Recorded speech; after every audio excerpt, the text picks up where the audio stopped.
This is a Squiz podcast. We're your shortcut to being informed.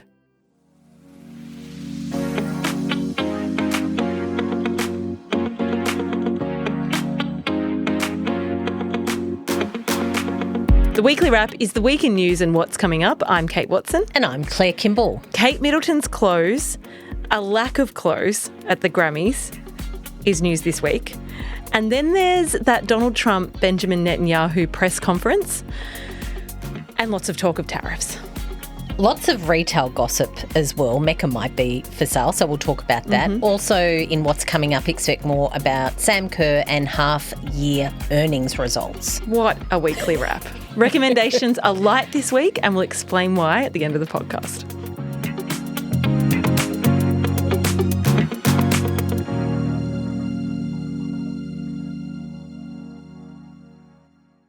Before we get into it, this episode is brought to you by HubSpot. When all marketers do is put out fires, you burn out fast. With Breeze, HubSpot's collection of AI tools, you can get results without the stress. So marketers stay cool and your campaign results get hotter than ever. Visit hubspot.com/marketers to learn more.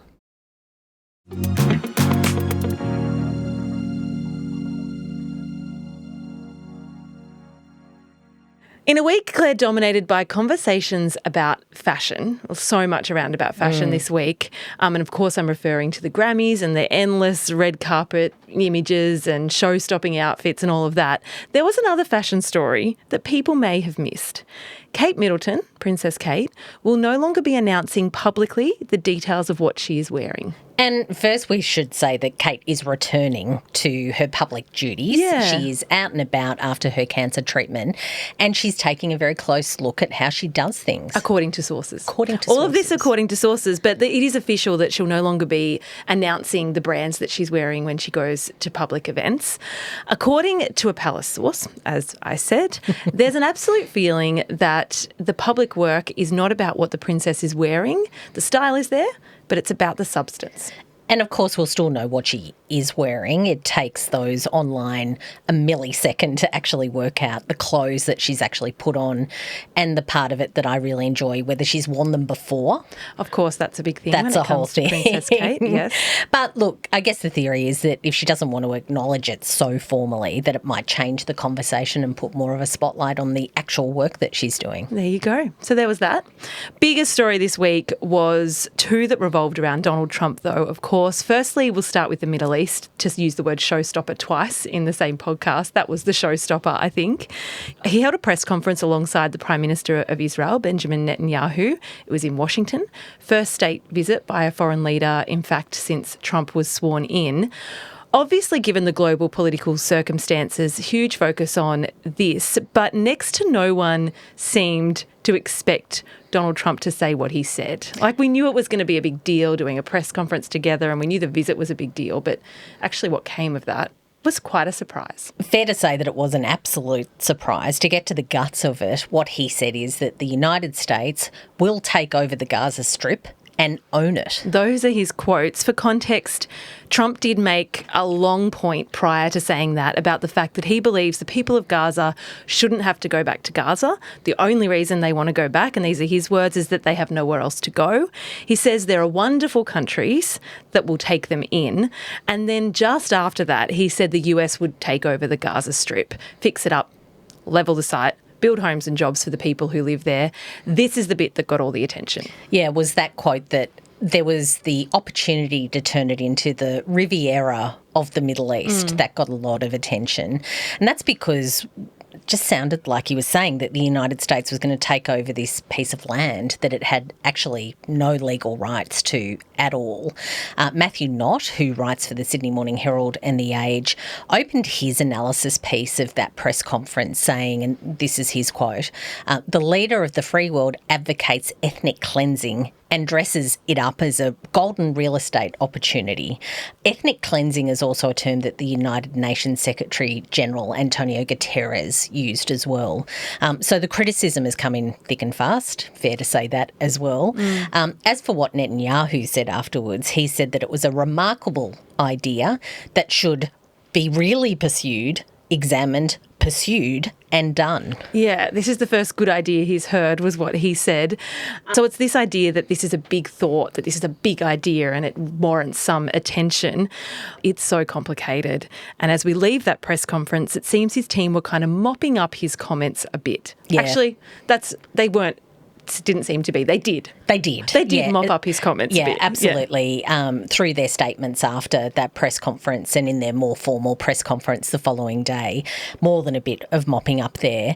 What his press secretary said is that it would be a temporary arrangement, what he was suggesting, while the strip was rebuilt, that he didn't mean for it to be a permanent solution. I actually watched the press conference accidentally. I didn't intend to watch the whole thing, but I actually was How do you find yourself accidentally watching a whole press conference? I said to you, this one's really hard to understand when you look at the news analysis, because it very quickly went to analysis and it's very loaded depending on what you read, and really hard to get a clear-eyed view on, and maybe there isn't a clear-eyed view.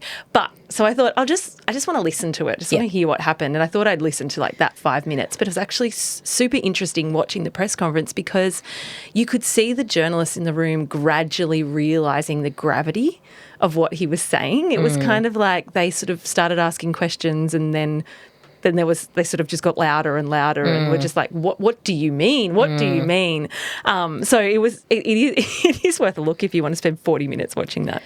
If you and I had a glass of wine with everyone right now, I suspect we could go down deep rabbit holes on that. I mean, I guess at the end of the day, what came from all of this is that Trump is really looking at this very differently. That was where the shock was. From there, of course, world leaders were asked about their response to this big idea. Remembering here in Australia in particular, we have a policy to support a two-state solution. So that means whatever the arrangement, Israelis and Palestinians are able to live in peace and security side by side. That's the formal wording. So Anthony Albanese was asked about this and about Trump's comments. He said, "I don't intend to have a running commentary on the President of the United States' statements." He was asked about this a lot this week. Yeah, he did a lot of interviews this week and was asked about it each time. Lots of criticism that his response was a bit wishy-washy, people wanting him to be more clear, either in favour of Donald Trump and the big idea or in favour of that two-state solution. Remember, it's not just Australia that supports that. There were votes in the United Nations last year that were quite prominent. Most of the world supports that two-state solution approach, that the idea that there should be some sort of arrangement that Israel and Palestine should exist together side by side. Yeah, that's right. He referenced, interestingly, because he was asked like a number of times about what he thought about what Trump said, and he kept saying, "I don't intend to comment on it." Not commenting. The other part of the criticism is that regardless, he should just have a firmer view and a view on what the president says at any given moment. His response to that was that he can't comment on everything Donald Trump says, and he referenced the imposition of tariffs on Mexico and Canada, which brings us to the next story, neighbours of the US, of course, and China as well, and that Trump sort of announced those and then walked back from them this week. So that was his reasoning for not having a strong position on what Trump says, because he may well change his mind. Let's talk about the tariffs part of the week. It's an issues-rich environment, isn't it, for which world leaders to navigate, particularly issues driven by Donald Trump. Squeeze Shortcuts is your friend on tariffs. If you want to get to the bottom of that, we've done a shortcut. You can get your bearings on it. The top line, though, is that Trump is delivering on an election promise to penalise America's three biggest trading partners, Canada, Mexico, China, not just because he wants to put in place a regime that would benefit American producers and manufacturers, but also to penalise them. He says there's a major threat from illegal immigration and drugs coming from those three countries. Yeah, Trump's a businessman, and that's been talked about a lot this week, and his approach to all of these things are from that businessman lens. He's been giving speeches for a long time and has long advocated for these taxes as a way to boost the domestic economy, so they're not a huge surprise. But layering the immigration and drugs issue seems to be a little bit new. Yeah, so you would penalise these countries' economies for not doing enough to not giving enough action on preventing drugs from entering the United States from the northern and the southern borders. We're talking particularly about this reaction to the opioid crisis in the United States, drugs like fentanyl, really devastating communities. And where China comes into all of this is that Trump points to China as the place where these drugs are being produced. Yeah, so this has been an issue this week because last weekend, Trump confirmed Canadian and Mexican exports to the US are going to face a 25% tariff, although energy resources from Canada will have a lower 10% levy. Tariffs, levies, taxes, all kind of the same thing. Let's do the same thing. Yeah. Yep. Goods from China, which already face various rates of tax, will face an additional 10% tariff. That's actually much lower than the 60% he'd sort of threatened. Yeah, during the campaign, he was talking about a 60% tariff on China. You mentioned the walkback bit, though. That did happen this week. So Mexico and Canada have been able to have the start date pushed back by a month. They say that they're actually going to take action over the next month to strengthen their borders to deal with those sorts of issues that we talked about, illegal immigration and drugs coming over the border. The hope is that the action that they take within that month will satisfy Trump and that the tariffs threat will go away. So we'll see how that unfolds. The Chinese tariffs, though, are in place now. They weren't able to have it pushed back.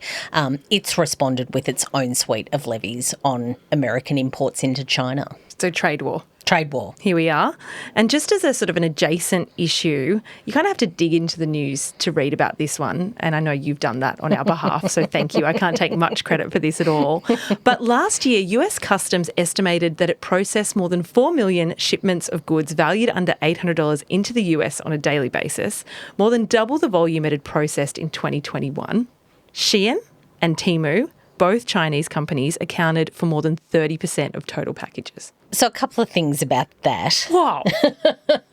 Our year ahead chat with Lauren Sams, the fashion editor from the Financial Review, she talks about this acceleration of the consumption of fast fashion, Shein and Temu being the absolute big guys. And not just space. fashion. I mean, Temu's like whatever you want. Yeah, whatever you want. Yeah. You're exactly right. Consumers in the United States are as obsessed as Australians are about getting cheap clothing from China. You can have a listen to that episode in this feed. It is fascinating, and we're all guilty of it at times. That $800 limit is important. It's worth calling that out. So until now, items sent to the United States from overseas under that value of $800 avoided getting hit with any import taxes. That's now been scrapped by Donald Trump. So there's a question about whether that will actually be a device that will see orders slow down. They will cost more. It's certainly the hope because at the current levels, that 4 million parcels a day, US Customs cannot examine the shipments coming in, and they think that that's where a lot of these unsafe and illegal goods are coming in from. So it's not just the US and Canada borders that are an issue. It's drugs getting through in the mail from China potentially is the issue that's been flagged. Or anywhere. Yeah. And the bigger picture is that Trump has promised tariffs on all imports. So whether that happens and how that might affect Australian businesses who export to the US is TBC. Let's deal with that in the second half of the year, I think.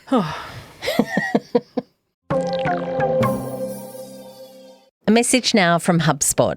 When all your marketing team does is put out fires, you burn out fast. But with Breeze, HubSpot's suite of AI tools, you can get results without the stress. It means you can capture audience attention, access all your data in one place, and see how easy it is to get 110% more leads in just 12 months. Visit hubspot.com/marketers to learn more.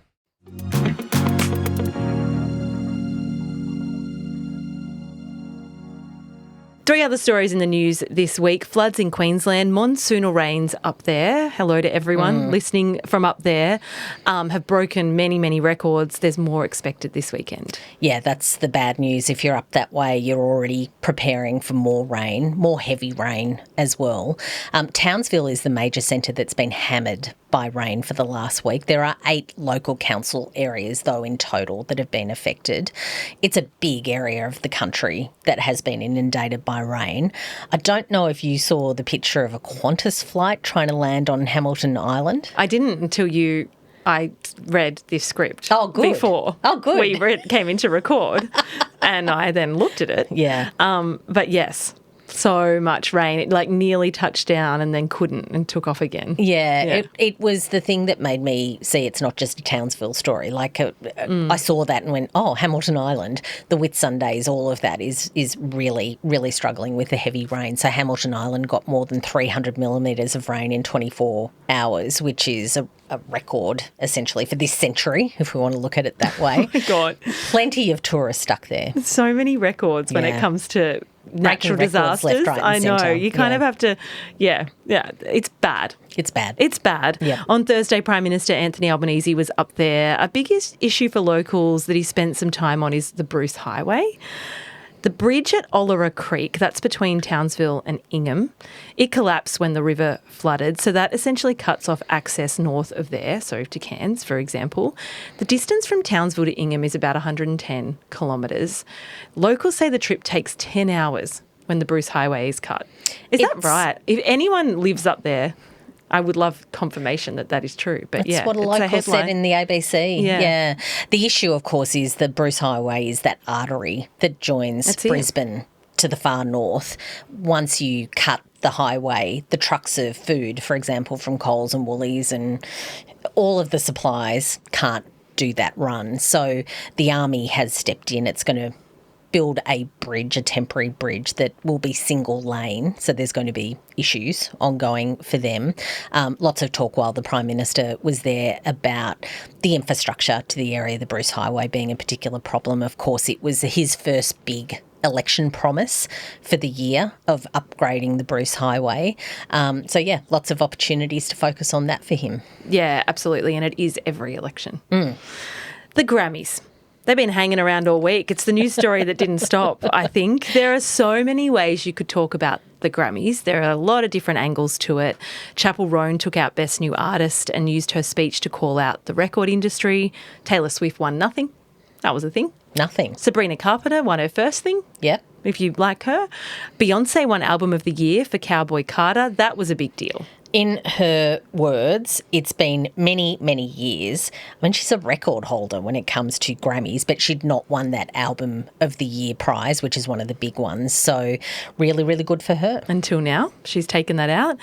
You might also have seen photos of Kanye West's wife, Australian model Bianca Censori, wearing essentially nothing. She was on the red carpet. She was wearing a fur jacket. I don't know whether it was real fur. Haven't seen that come up in the controversy. Anyway, there were bigger controversies to deal with. When she dropped her jacket, she was wearing an entirely sheer mini dress called the Invisible Dress. No underwear. Her dress was from his fashion label. So there was a bit of cross-promo kind of effort there.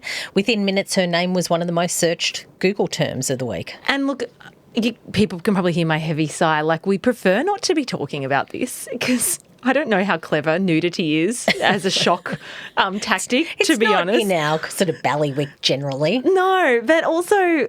the reality of what we do at the Squiz is we look across the news and go, what is the biggest story? Exactly. And this was undoubtedly the biggest story from the Grammys. It was the most searched term in Australia this week, over 1 million searches. So here we go. Yeah. Here is what it's about. Kanye West, who goes by the name Ye these days, is one of the biggest names in music. I'm sure most people have heard of him. Perhaps not, but, I feel like it's a safe assumption. He posted about the fact it had gone viral, and that set up plenty of opinion pieces on Censori and her relationship with him and what this all means. And look, the commentary, when you get right into it, we can go straight to the heart of what does it mean. Certainly lots of people, when you look at that footage, questions about this sort of potentially a power imbalance, whether he was coercing her to do that, how comfortable she was doing that. She is known for wearing very sheer, very provocative outfits, whether it's to go to the supermarket or whether it's to hit the red carpet. But there is this speculation that he, who has a history of styling partners, whether he's overly influential or even exploiting his intimate partners. And that's been a conversation about the two of them and their relationship for some time, and this sort of escalated it and blew it up. And when you look at the footage, he's there in all black, very sombre, but very much covered up. Yes. And she is not, of course. The thing about Bianca Censori is, I mentioned she's Australian. I didn't know much about her at all. I have been following it for a little bit. She's an architect. She met him when she was working as an architect for his brand, Yeezy, back in the day. Her family is in Melbourne. They talk quite often about her. Lots of speculation on her family as well. You'll see in the tabloid press them coming to her family quite regularly saying, is she okay? Yeah, so a bit about her. They got married in 2022 when she was 28. He was 45.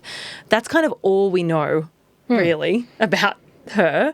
There was a piece in Vogue this week that I shot around the office. I'll put a link to people's episode notes. But the author of that, Raven Smith, summed it up by saying, we can't jump to a conclusion just because seeing her virtually in the nude doesn't feel good, because Bianca isn't speaking up, because we're bereft of any deeper motivations or personality. The silence has us scrabbling for answers on our own, and maybe that's what Bianca wants. But we really don't know. We don't know. To finish up, there's a retail story to keep an eye on, as promised. Yep, Claire's Retail Corner is back for 2025. Okay. Here we are. I like it. Here we are. Rumours this week are that Mecca could be up for sale. Which is a big deal. It's a very successful business. It's like through the gossip columns of the business papers. Yes. Very serious gossip columns. Yes. But we don't know if it's true or not yet. No, and just on those gossip columns, we've just spent a bit of time talking about the gossip out of the entertainment world.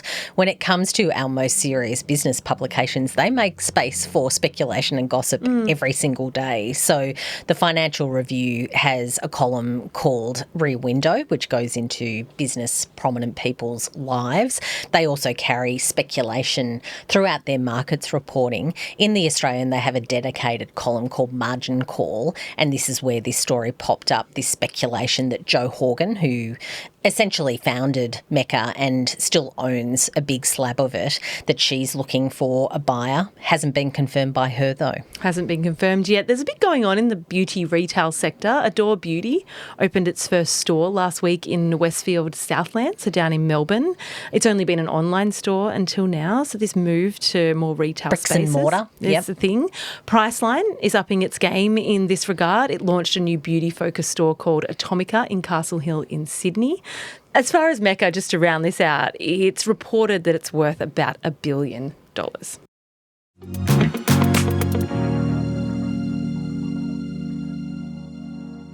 Coming up, Sam Kerr's trial for allegedly racially harassing a police officer was one option for a news story this week, but it's still ongoing as of the time of recording. As of the time of recording, still ongoing. Andrew and I talked about that last week in What's Coming Up and gave a bit of detail on that. I think we hit the nail on the head with that, so we don't need to go into all the ins and outs. But essentially, this week we did see the body cam footage and also seeing her in that police station and what she said. That's been played ad nauseum across the week. I can't turn a television on at the moment, it feels like, without seeing that footage of Sam Kerr. It's expected to wrap up Friday UK time. By the time you're listening to it, it might be wrapped up, but what they're saying is that it could push out to next week. Then we have jury deliberations. And then we see from there. So perhaps in Weekly Wrap next week, depending on what happens. Monday morning, our time, it's the Super Bowl. Can't believe that's come around already. The championship game of America's National Football League. And yes, Taylor Swift will be there because Travis Kelce is playing. That's why I'm tuning in. Yeah, same. What is she going to be wearing? She has a history of wearing the Kansas City Chiefs red and white outfits. Last year, you might remember one of the most iconic. Didn't Kate Middleton not want us to talk about what people had decided to wear to things? Did we learn nothing? I think we have talked at length about Taylor Swift's achievements and the substance of what she does. However, remember last year, one of the most iconic pictures were when they won the Super Bowl last year and she pashes him on the field. Yeah, pashes. That was people still say pash. Yeah, well, I do. Anyway, we haven't given any detail. He plays for the Kansas City Chiefs. Yes. Up against the Philadelphia Eagles. Kickoff is 10:30 a.m. our time. You can catch it on Channel 7. I'm waiting to just know who's performing at halftime because that is usually the biggest story for Australians. Kendrick Lamar, SZA are headlining. Kendrick Lamar won one of the top prizes at the Grammys for Record of the Year. That's another cultural rabbit hole you can go down because of his diss tracks against Drake. anyway. We won't. A few big days for him. Okay. I think Record of the Year is the award, isn't it? Yes. That's what Andrew said. Yes. Yeah, like exactly. that is the he won the big one. The big one. And the performances are always spectacular, so worth tuning in for. About 100 to 150 million people will watch the Super Bowl. It's big. The advertising, the whole thing. Speaking of making money from stuff, it's half-yearly reporting season as well, Claire. Or not making money, depending. Making money from stuff is that's exactly how the Financial Review introduces reporting season. Well, I just go 150 million people, the advertising revenue. No, I get it. Must be insane. I think it's a very elegant solution. So, yes, it's going to be the check-in, the half-year point check-in with companies. You'll see a bit of that in the news. Companies including Seven West Media, they're reporting Combank, AGL, Origin Energy. There'll be a bit about that around next week for sure. Also on Thursday, as we head towards the end of next week, India's Prime Minister Narendra Modi is meeting with Donald Trump at the White House. It's always interesting to see Modi and Trump together because they're kind of from the same band of politics. Sort of nationalist from the right. Narendra Modi, of course, is no fan of China's either. So they always have very interesting conversations when it comes together about India being a big emerging economy and America that needs allies in that region. Yeah, so we'll see what comes of that. Also a few rumours that Elon Musk might be there. Ooh. Look out for that. Yeah, rumours that he wants to bring Tesla to India. Is Tesla not in India? Apparently not. Apparently not. Let's leave that there.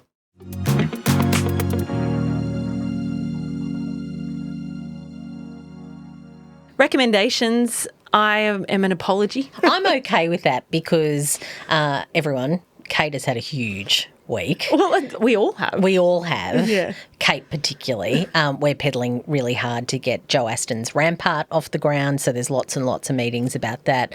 Lots of really exciting things that we're doing at the Squiz as well to get set up. And, of course, Kate's heading off on parental leave in the not-too-distant future, so we've got a hard at work, like getting every drop of juice of Kate goodness out of it. And I also have sympathy for anyone. I didn't appreciate my eldest started school this week. week. And that's a whole new thing. Your husband was away for a couple of nights. Yeah. But it's fine. I mean, there's no excuses. It's all fine. But, new appreciation for the school hour juggle. But, I'll mark myself as absent from recommendations this week and hand over to you. Hand it over to me. So I can step up with two quick things. Okay. There is a spiced sweet potato, lentil and rocket with honey roasted walnuts recipe for you. Oh, you saved me. I made it for lunch on Monday. I made a big batch on Sunday, brought it into the office so I could feed Kate lunch at least once this week because I knew it was going to be a big one. I can recommend it. That could be my recommendation. There you go. I was pretty unenthusiastic. Oh, I really liked it. But it was delicious. Yeah, it was really good. Yeah, it's a Hetty McKinnon recipe. So if you know her, the community cookbook, she's big into salads. She's actually doing a lot in the United States these days. She lives in New York, does lots for the New York Times and those publications. Good salad recipe, that one. So make it on a weekend. You can pull it into the week. It's a good one. Second, I have in the 2 seconds I've done any wind down after work time watching a show on SBS On Demand called Vienna Blood. If you need just a soft, gentle crime, grumpy policeman, interesting doctor from the sort of 1800s, it's quite nice. Okay. Put those 2 links in your episode notes, and thank you for saving me on the recommendation because I did eat that and I did enjoy it. Really, really good. Finally, something new from us before we finish over on the Squiz Today show. Andrew has conducted a quiz with yourself and myself. Yes. It's our first of many monthly quizzes, we hope. It's 20 minutes. How many questions? 10, 12? There were 5 sections of 8, 9 questions, I think. Yeah, something like that. Yeah. But anyway, it's just a really easy Sunday quiz listen. You could do it as a group. You could do it by yourself. I won't tell you who won the quiz. You might be able to guess, but it was quite close. It was really close. It was really close. It was a lot of fun, and that'll be a regular thing, as we said, at the end of every month over on the Squiz Today feed. So that will drop tomorrow, so Sunday morning, available for you to do, and we hope you really enjoy it. Andrew is a quiz genius. He's like, he lives for quizzes, so it's kind of exciting to go on that adventure with him. Yeah, no, as I said, it's a lot of fun over on Squiz Today, and that's it for Weekly Wrap this week. We'll be back next week.